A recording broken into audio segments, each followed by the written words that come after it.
Welcome, welcome, welcome. My name is Hashem Jabbar, H.A. Jabbar, or Brother Jabbar, with Racial Justice Now and the West Dayton Youth Task Force. Thank you for joining us to our first webinar in our second year campaign to promote culturally relevant curriculum and culturally responsive schools. This year we have a two-part theme to go throughout the year. The first part being cultural resistance, and the second part being education for liberation. I would like for this webinar today on November the 14th, this Tuesday, to be a culturally rich experience. We want to tap in to some of the older indigenous aboriginal cultures as we get started with our webinar today. So one way we do that is we ask permission of the elders to get started. And what does that mean and why do we do it? So we go through the process saying asking permission of the elders. I would say, if you all were here with me, is there anybody here over the age of 50? Could you raise your hand, please? And then I would look at all these hands that are up, and everybody would look around to see who had raised their hand. And then I would say anybody over 55, and then maybe one or two hands would drop. And then anybody over 60, and then another group of hands would drop. Anybody over 65, anybody over 70, until we eventually got to the oldest person in the room. And then at that point, I would say to that elder, do I have your permission to start? And typically the elder would say yes. If they said no, I guess I'd have to ask why.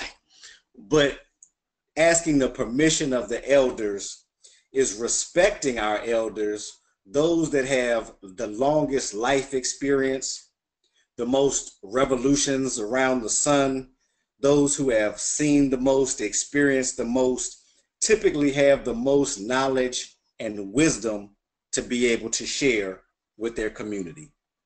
Today we're talking about community, and more specifically a community that is an education community, a school community, a school district community.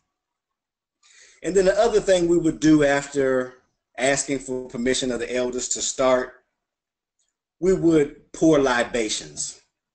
Many of you or many of us have heard that term that says, honor thy mother and father.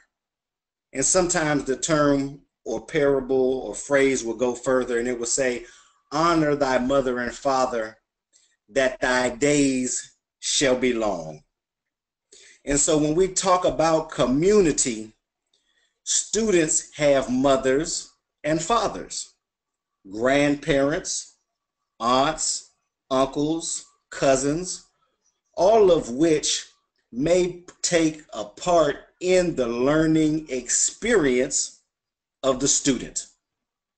So as we do what we call pouring libations, you see the picture of the plant, and we would take some water and pour water into the plant, as we said some of our ancestors that are no longer with us, their names of our family. So I would say Thelma Foster Moore, my grandmother. I would say R.A. Adams, my grandfather.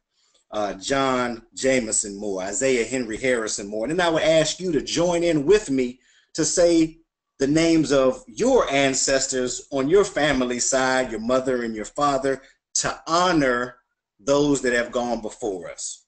So in indigenous original cultures, the elders are respected, parents are respected, the ancestors are respected, and we ask all of them to join in as a part of the program, as a part of the community.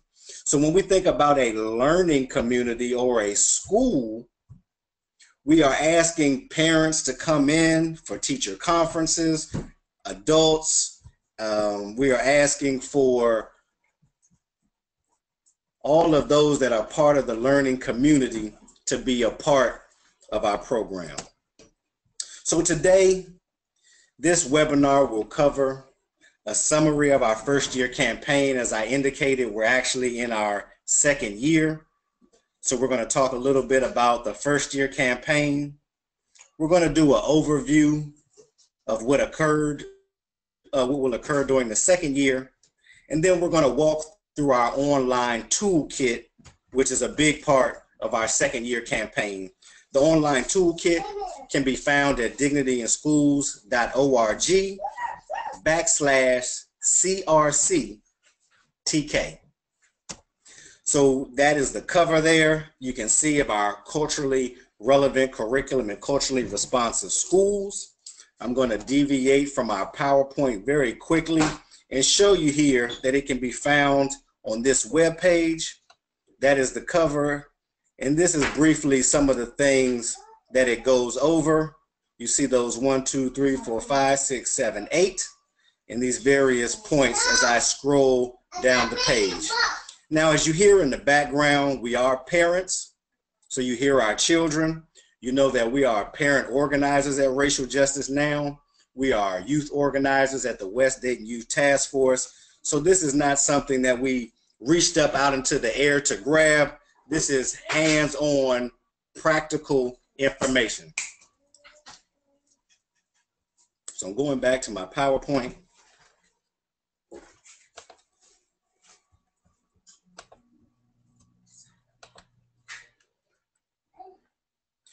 Now, this work that we did is with Dayton Public Schools, Racial Justice Now.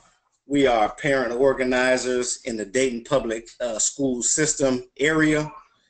The Dayton Public Schools is approximately 14,000 students, a little less than 14,000 at this point because of charter schools. We do have a charter school proliferation issue. And so over 70% of our students are Black or African American. And based on the population of our student population, we have asked the school district to implement culturally relevant curriculum based upon the specific culture that makes up the population.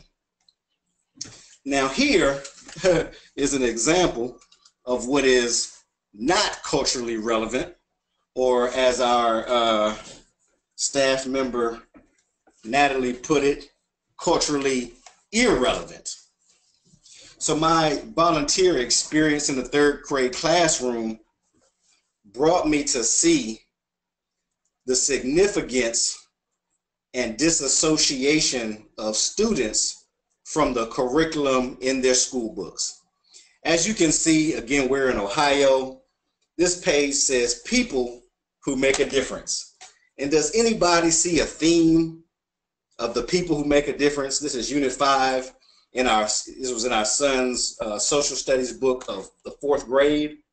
People who make a difference. So all of these are Caucasians or Europeans. Now, what is this telling a child in an all-Black classroom? This is telling them that everybody in their community is the opposite of people who make a difference. Everybody that is in their family is the opposite of people who make a difference. Moving on. This young lady is Gloria Ladson-Billings, and she is one of the great theorists who help design, implement, and expand the theory of culturally relevant pedagogy. So we are asking, she is asking, and we are asking teachers to implement a system of learning and teaching that takes the cultural, what she says, reference. So those pieces of the culture that happen at home, to bring it into the classroom so that the student can associate what is happening in the classroom to what is happening at home. And we're again jumping back and forth from our PowerPoints. And we're going to be again reviewing some of what we saw from our last year's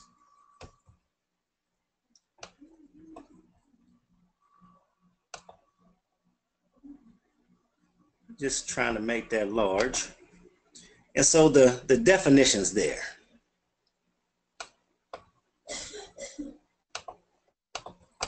Curriculum. The term curriculum refers to the lessons and academic content taught in a school or in a specific course or program. We talked about Gloria Ladson's Billings and her theory of culturally relevant pedagogy, and pedagogy being the science and art of education, specifically instructional theory. Now, this is most important here, culture. Culture is the customary beliefs, social forms, and material traits of a racial, religious, or social group. So to say something like Southern culture or hip-hop culture, or some examples are pop culture, the set of shared attitudes, values, goals, and practices that characterize an institution or organization. One of the significant things that people don't realize is how significant hip-hop culture is, not only to America, but across the globe. Hip-hop not only has music, but it has a language to it, slang, it has a dress to it. It came with graffiti art, which was a art form. It came with a certain kind of breakdancing or b-boying, a dance culture to it. It had what they call MCing, or what is a rap artist. It also had DJing, which is a method of playing records and using the records to mix and blend music.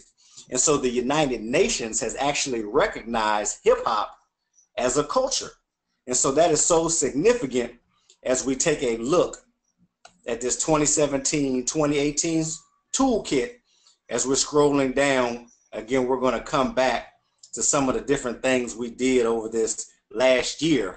But to drive home that point of how significant hip hop culture is and how important it is to the young people in our community today. So what were some of the things that we did on this culturally relevant curriculum campaign from the first year? Some of the things that we did, we hosted 3 webinars last year, which can be found on the Dignity in Schools YouTube page. You can see part 3 there. You can see part 1 here. You can also see part 2. On part 1 was myself and our Dignity in Schools campaign comrade, Sister Lynn from Chicago, and Kofi. She talked about the cultural relevance in restorative practices or restorative justice. In part 2, we hosted a brilliant young man by the name of Dr. Samari Kamara, who is originally from Louisiana, who started a homeschool cooperative, who has actually now repatriated to Africa and Ghana, who hosts his own online school and has developed his own curriculum. And then part 3 was very significant of our webinar series. It was Baba Victor Gibson, who can also be found here, and we're going to get to that in a second. But Baba Victor Gibson is from Detroit.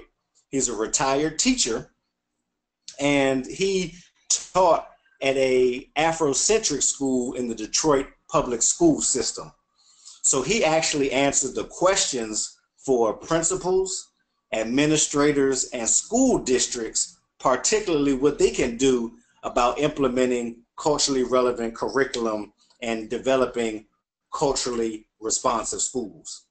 We also had the opportunity to attend, I'm talking about our first year, we also had the opportunity to attend the Teaching with Purpose conference, which was a great conference in Portland, Oregon. And it was actually professional development for teachers in the school system. And he got an opportunity to hear from Gloria Ladson Billings in person and a number of others who brought these practices into the classroom and showed teachers hands-on how to make the classroom more engaging and more relevant to what young people are seeing at home, hearing at home, and how to bring that into the classroom. Now, one thing that we did was very important, and throughout the whole year, we only had one demand to our school district. It was a policy recommendation, and that recommendation was to implement 2 books into the curriculum at Dayton Public Schools. These 2 books, the one was Miseducation of the Negro by Dr. Carter G. Woodson, and the second one was Up from Slavery by Mr. Booker T. Washington. And so we went through the process, which we were going to get into here in a little bit, went into the process of meeting with our school board, presenting at the policy committee, dialoguing and presenting to the policy committee, in the process of getting these books implemented, to ordering them, working with the curriculum director, working with the superintendent, finding lessons plans to get these 2 books into the curriculum at Dayton Public Schools. We chose these 2 books because we felt that they were what are considered classics. I'm not going to say I like the term Negro, but to say that these are Negro classics refers primarily to the time period of which they were written. And so these are staples that are, one might say, timeless. And so Dayton Public Schools actually agreed to implement these 2 books into the curriculum, and we were so pleased. And then we got to the year and the time after they ordered them, and then they did what I would call a Deion Sanders. Deion Sanders is a Hall of Famer defensive back. And if you know anything about football, the defensive back has a skill set that is called backpedaling. And so Deion Sanders backpedaled faster and better than many others that ever played the game. And that's exactly what Dayton Public Schools has done. They have backpedaled on implementing the miseducation of the Negro. The reason they did so was they claimed that the teachers and the principals were not prepared, despite us providing the professional development trainers, despite us providing the lesson plans, despite us dotting our I's and crossing our T's. And so the miseducation of the Negro has been put on hold, but we are still in talks and dialogues about how to get this book implemented. But we are excited that Up from Slavery will be implemented in January.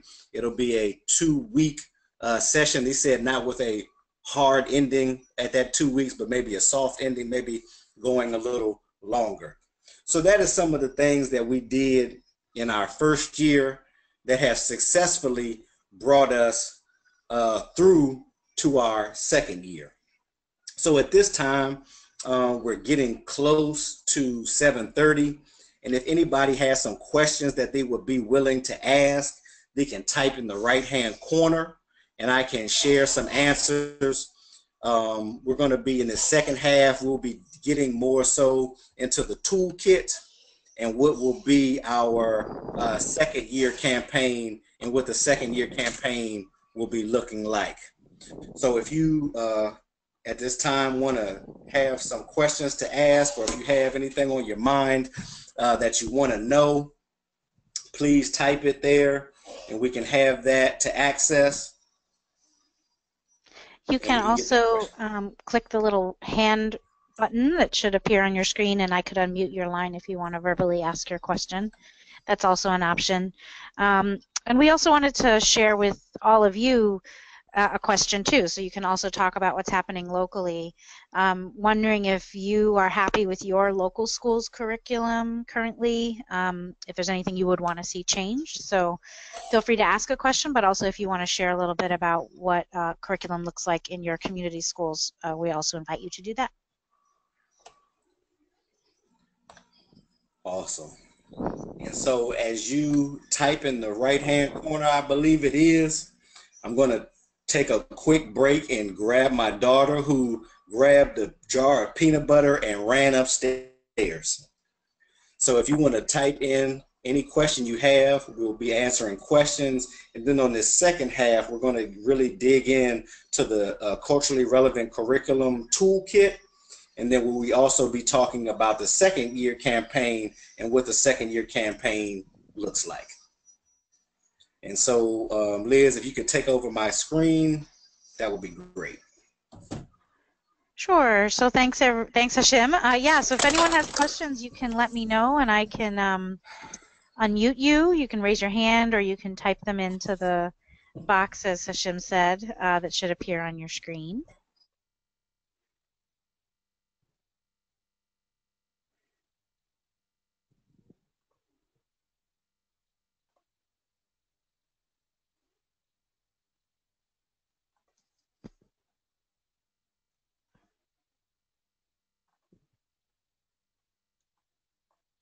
Any questions?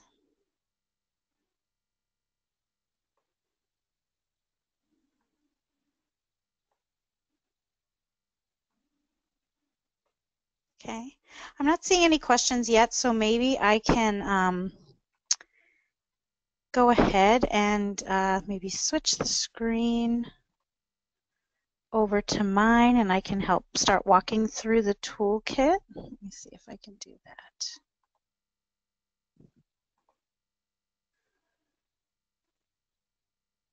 All right, so you should be seeing the DSC homepage now. And if you click on DSC Created Publications and Tools, that's how you get to the culturally relevant curriculum. And then you'll scroll down. It's like the fourth resource down, I think. You can click here, and that takes you to the main page for the toolkit. And as Hashim said, you can see the graphic at the top as the cover of the toolkit itself. You'll see it also says there's a place where you can click to download the toolkit, and this would let you download a PDF version of a paper, sort of printed version that we shared at our Week of Action event in New Orleans recently, and it highlights some of the definitions of curriculum, pedagogy, and culture. It shares a bit about the features of the full toolkit, which we plan to launch in April of next year. It gives some case examples of what an education centered around a student's culture looks like, and then shares some more definitions and an example of the 12-point plan that Racial Justice Now and West Dayton Youth Task Force have presented locally in Dayton. And Hashim, if you're back, I can turn it back over to you, and maybe you can walk through some of the more specific sections. So I'm going to go ahead and switch it back to your screen.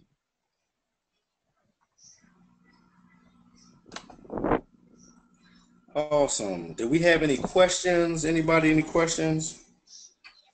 Nothing came in the question box so far. Okay.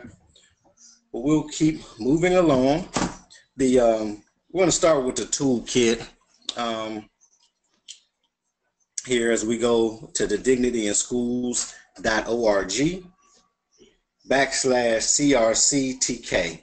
And please, everybody, feel free to share this far and wide with all of your friends and family, all of your educators. This is something you can share with the principals, teachers, administrators, etc., at your school district, at your children's school district.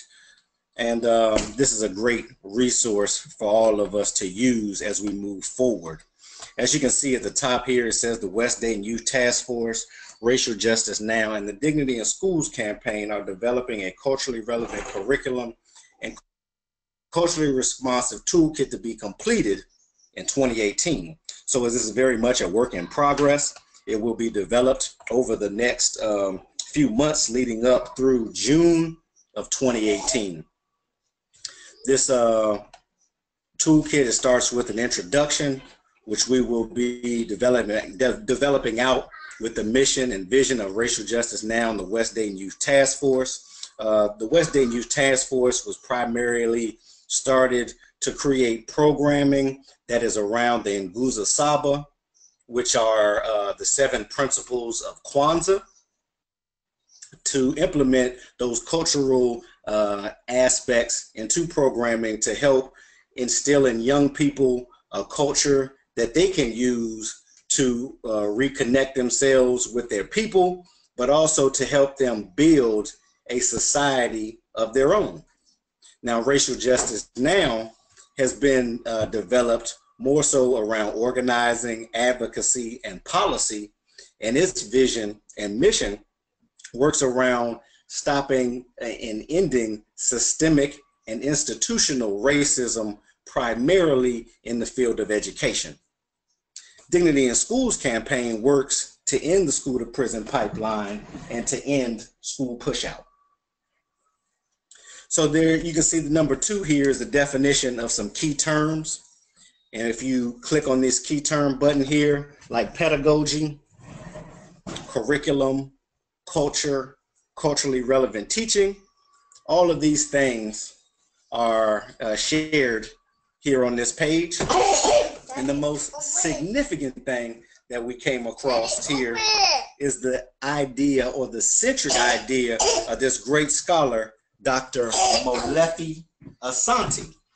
And this quote is from an article that will be in our curriculum, in the toolkit, excuse me, the Afrocentric Curriculum from Educational Leadership Association for Supervision and Curriculum Development.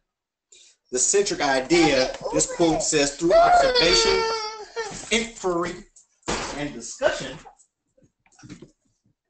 I found that children who are centered in their own cultural information are better students, more disciplined, and have better motivation for schoolwork.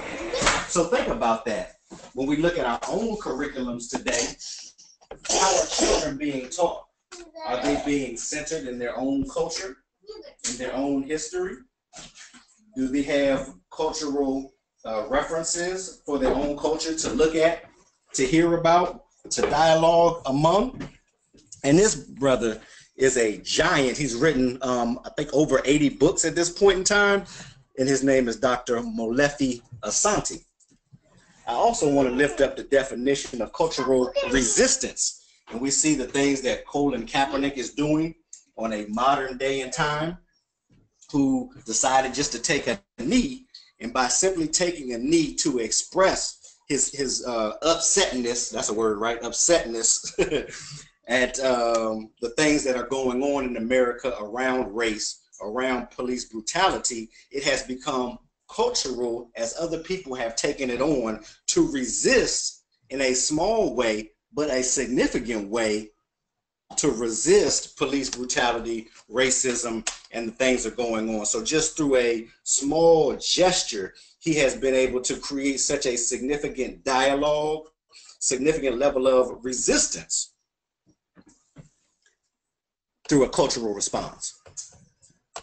So that's number 2. And I just want to share with you a few other terms and to see some of your thoughts. And feel free to to type in the box on the right your thoughts around these 4 terms and why they might go into the toolkit to express culturally relevant curriculum and culturally responsive schools. You see, none of them have the definition here, but you can have your own ideas about what they are. Oppression, colonialism, imperialism, and the last one is an interesting one, internationalism. What's in the way they be so much like Amy? And Asada is sharing. And she has shared with us point number 3 is one of her favorite points. Research and scholarly articles from Dr. Molefi Asante, a great giant of a man. You really have to look in there at his centric theory. When I've traveled and expressed Afrocentricity as an idea, people get very nervous because they think that only the blackness of it, but Afrocentricity is a theory pointing back to that centric idea where a child must be centered in their own culture first. Dr. Gloria Ladson Billings has a brilliant article here in which she engaged in research over a number of years, studying the best practices of teachers. And this article is accessible to you. And she shows you that it's called That's Just Good Teaching. We'll scroll up to the top. Toward a theory of culturally relevant pedagogy. And these are all things you can use as you try to get relevant pedagogy and relevant curriculum implemented into your school system. So she went through a period of research to study teachers and their best practices, and she found that teachers with their best practices were taking what was utilized in the home of their students and bringing it into the classroom to help them understand and digest the information that was being conveyed. So going back to the toolkit, that was point number 3. And the next article is an article from Dr. Cheryl Grills, who was formerly the president of the Association of Black Psychologists. It's a brilliant article, and what's so significant, and the reason why I wanted it in the toolkit, is because it shows the different practices or spiritual practices of Africans that included community-based information, such principles like reciprocity, such principles like justice, such principles like love and kindness. And these are things that are used to build community. America is very well known for its individualist ideologies of what I can do, of what I can achieve, how I can become better, and how I can do things. But other societies show the ability and the power of a collective. And you will find in this article some of the great significant principles that make collectives a great success. Now, the centric idea, which is number 4, again, was our greatest takeaway of the year, where we talked about, through observations, inquiry, and discussions, Dr. Malefi says, I found that children who are centered in their own cultural information are better students, more disciplined, and have greater motivation for their schoolwork. And then as we move down to number 5, this is very important for those of you that are interested in bringing in curriculum change into your school district, exactly how you go about it. So I break down and point out bullet by bullet, number by number, of what I did and what Racial Justice Now and the West Dayton Youth Task Force did to lobby our school, to lobby our community, to organize our elders, so that we could bring in a new idea, a new way of looking at curriculum that would address the specific population within our school district, as I said, which is 70% Black. So 7 out of 10 students are Black students or African Americans, and so we want them to see themselves, their history, and people like their family and their community inside the books in which they learn. So this is a very great advocate guide for those of you that are interested in bringing this into your school district.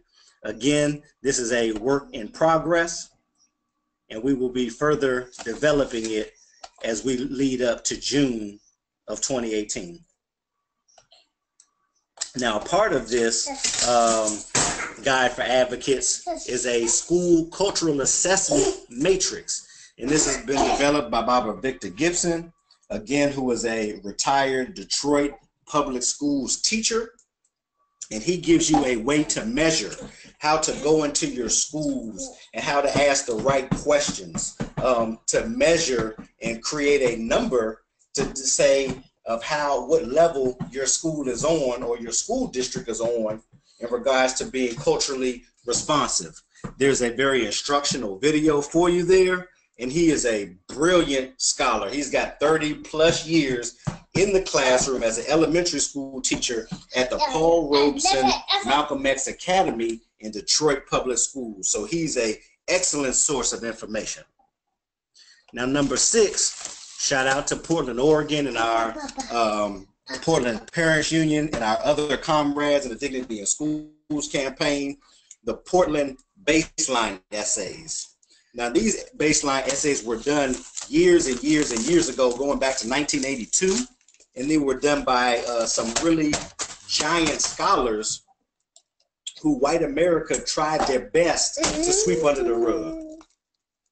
These essays address the specific topic areas of language arts, science, mathematics, world music, and more, to give you an understanding of the contributions of not only African Americans, but also Native Americans, also Latino or Latina contribution, and even Asian Americans. And so these essays are done by brilliant scholars like John Henry Clark, like Chris Landon. These are well-known and well-respected individuals who give you a synopsis. And these are so much so significant that we have asked our school district to make this mandatory professional development for particularly principals and teachers. These Portland baseline essays were so powerful that some of the largest think tanks in the country, the largest conservative think tanks in the country, had to come after these individuals and these essays to sweep them under the rug, because they did not want our community, or the Black community, the Hispanic community, other than the white community, to know about the significant contributions that have been provided to society by these, what they call, minorities. So take a look at those Portland baseline essays. They are truly amazing. Now we're going to take a look at a sample 12-point plan that we developed collectively with Racial Justice Now and the West Dayton Youth Task Force. This is a plan to move our school district forward. We have asked them to implement mandatory reading of the miseducation of the Negro and Up from Slavery, as we already talked about. We asked them to implement a 3-year district-wide initiative teaching the game of chess and its history. That's an important piece. And its history. We had to ask them to implement culturally relevant books and course supplements.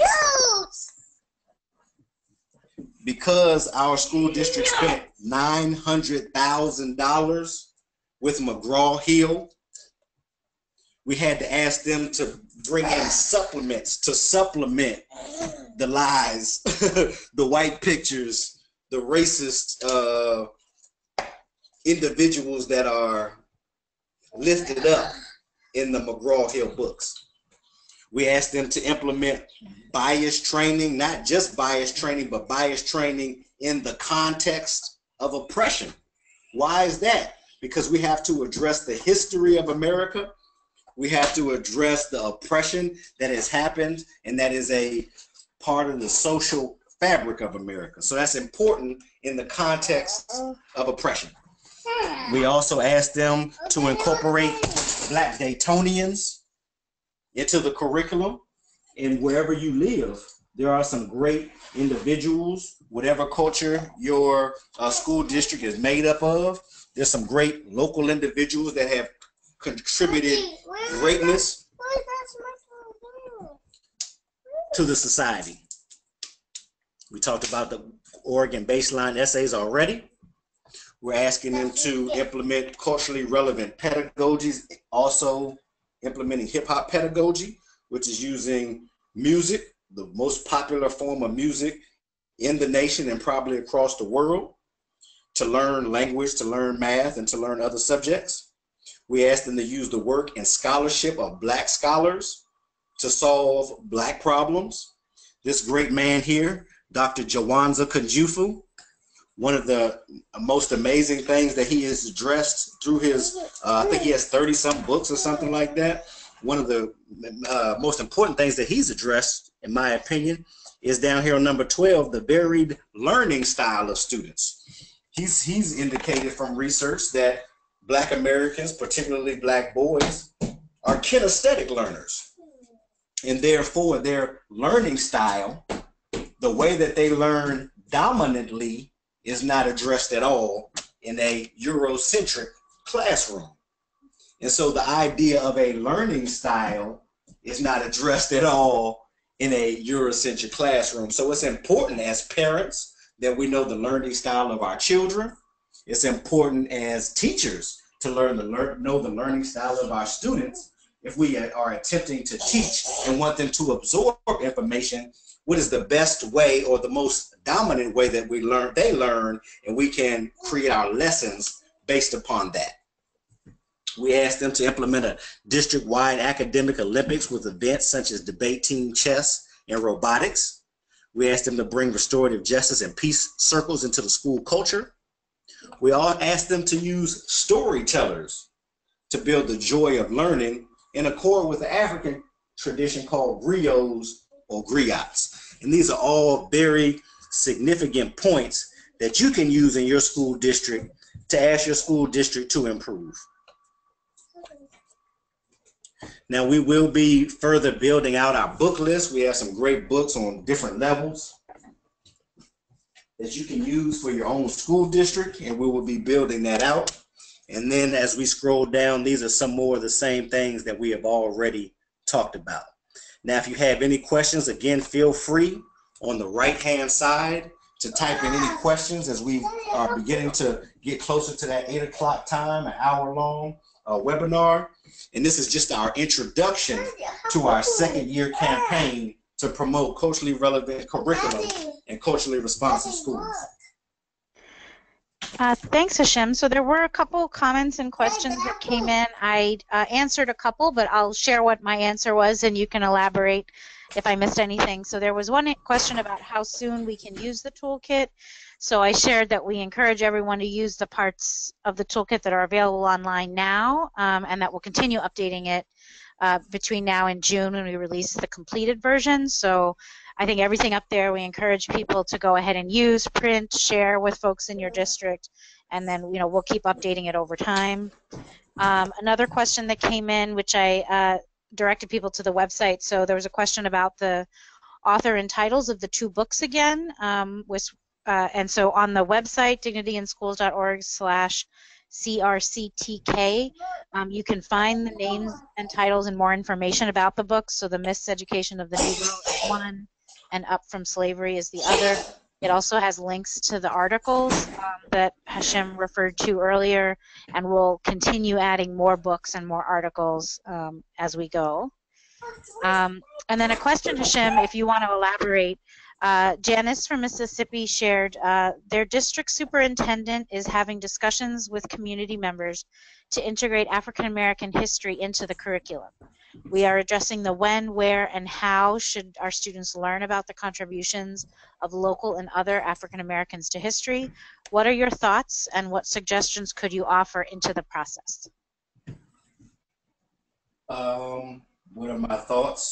They should be learning every day about themselves, that they should see themselves in the curriculum every day. When they do math problems, they can implement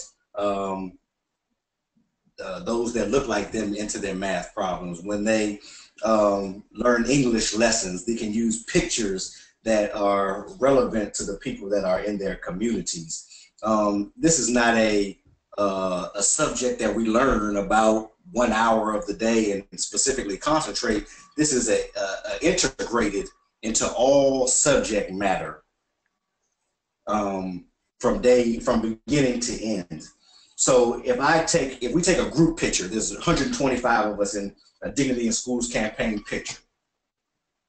If we take a group picture and I snap the photo and then I give the photo to you and I say, here, take a look. What's the first thing you want to see?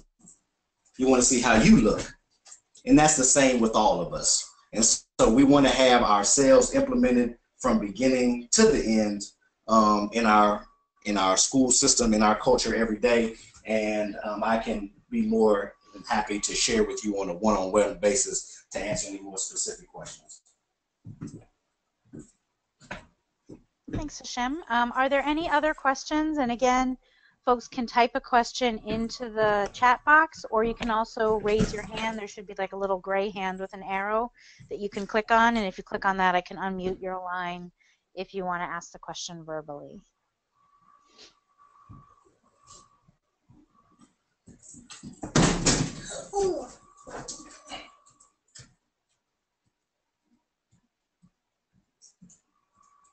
You know, Janice in Mississippi talked about they are in conversation with their school district about integrating more African American history into the curriculum. Is anyone else on the line talking to their district or even an individual school in your community about introducing more culturally relevant curriculum? If there's anything you want to share locally, you can also jump in.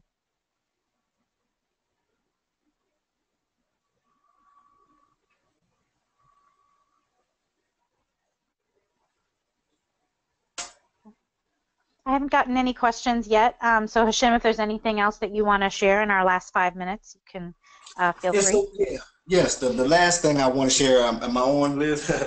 Yeah, you're on. I can hear you. Yeah, so the last thing I want to share is that we will be hosting 4 other webinars in January. It looks like we will have Dr. Malefi Asante on the webinar, so we are extremely excited about that. He's the chair of the African American department at Temple. Again, he's written over 80 books, traveled to Africa and Egypt many times, and so he is a significantly great resource. He's the theorist and author of All Afrocentricity and the Centric Idea, so we're extremely excited about that. Mr. Chris Chapman has agreed to be on our webinar series as well, out of Oakland, California. He is the director over the Office of Equity now, but for the last, I believe it's 8 years, he's ran the Office of African American males of color, African American boys there, so in a greatly significant department. And so we're going to have a number of what I would call heavy hitters, big names, a part of the webinar series, and so it won't just be me and Asada on the webinar, so look forward to those dates. And I think that's about it. And if I can end with a video to be culturally relevant. This is something that we put together and supported at Hip Hop Culture with this great giant. His name is rap name is Ranello Cash, and I'll let you see it for yourself.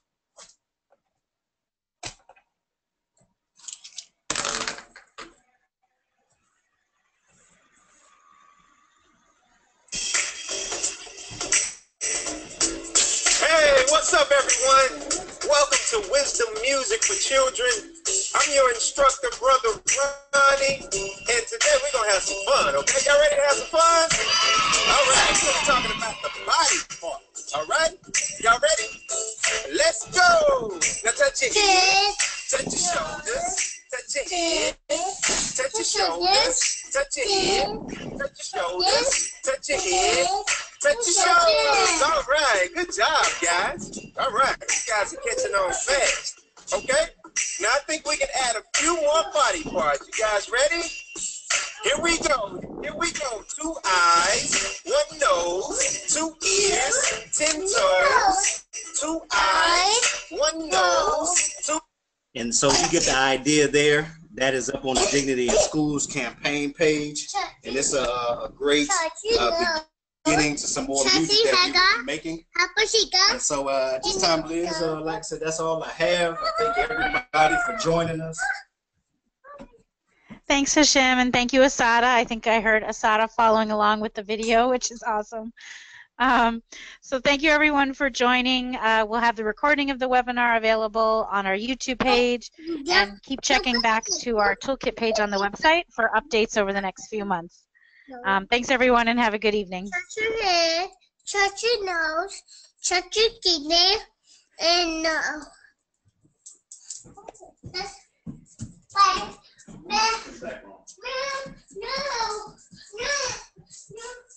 I said put your back on. Come on.